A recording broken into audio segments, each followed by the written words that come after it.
Hey hi all welcome to Uma beyonder zone. இன்றைக்கி ஹெல்த்தியான கஞ்சி மிக்ஸ் பவுடர் ரெடி பண்ணி வச்சு எப்படி கஞ்சி பண்ணுறதுங்கிறது பார்த்துடலாம்.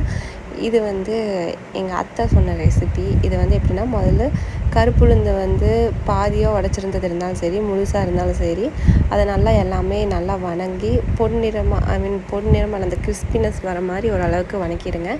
வணக்கி ஒரு பிளேட்டில் கொட்டி ஆற வச்சுக்கலாம். இதை நல்லா ஆற வச்சு நான் ஃபேன் காற்றுல ஆற வச்சுக்கிறேன். இப்போ சிவப்பு அரிசி அப்படிங்கிற அரிசியை எடுத்து எல்லாமே ஒரே அளவுக்கு எடுத்துக்கணும். ஒரு கப்புன்னு சேம் அதே கப் அளவுக்கு எல்லா மெஷர்மெண்ட்டுமே எடுத்துக்கலாம். சிவப்பரிசியும் சேம் அதே மாதிரி நல்லா வணக்கி ஆற வச்சுக்கலாம். கால் வலிக்குதுன்னு சொல்லிட்டு நான் மேலே ஸ்லாப் மேலே ஏறி உட்காந்துட்டேன். அப்படியே வணங்கிட்டு எல்லாமே ஒரு 7 மினிட்ஸ் அப்படிங்கிற அளவுக்கு ஆகும் வணக்கிறதுக்கே. அது வணங்கி நான் கொஞ்சம் ஹை ஃப்ளேமில் வச்சு நல்லா கலரிட்டே இருந்ததுனால சீக்கிரமாக ஆயிடுச்சு. இதுவே ஸ்லோவாக வச்சுருந்தோம்னா கொஞ்சம் லேட் ஆகும். ஸோ நான் ஹை ஃப்ளேமில் வச்சு நான் அப்படியே கலரி சீக்கிரமாக பண்ணிடலான்னு பண்ணிகிட்டு இருந்தேன்.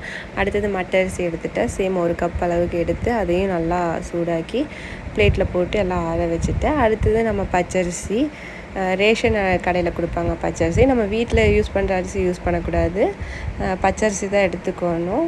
அதனால் பச்சரிசியும் ஒரு டம்ளர் நான் எடுத்து எல்லாமே நல்லா ஹீட் பண்ணிவிட்டு வணக்கிக்கிறேன்.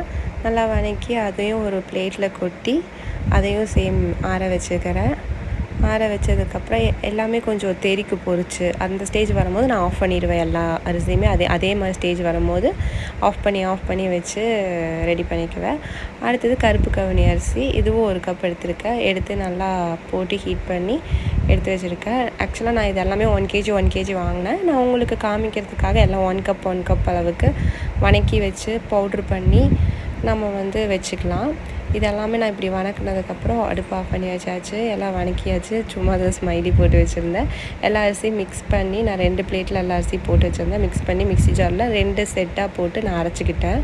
இது ஃபஸ்ட்டு செட். இது போட்டு அரைச்சிக்கிறேன். அதுவும் நான் ரொம்ப பவுடராக அரைக்கல, ரொம்ப ஒரு ஆஃப் அளவுக்கு குறன்னு வலிக்கல. ஓரளவுக்கு இந்த கோதுமை ரவை அளவு எப்படி இருக்குது, ஒரு மாதிரி குறன்னு அந்த மாதிரி தான் நான் அரைச்சிருக்கேன். அந்த அளவுக்கு நம்ம அரைச்சி வச்சுக்கிட்டால் போதும். அந்த அளவுக்கு இருக்கணும் எப்போவுமே. இல்லைன்னா கஞ்சி சாப்பிடும்போது நம்ம அரிசி கஞ்சி வச்சா எப்படி இருக்கும் அது மாதிரி ஆகிடும்.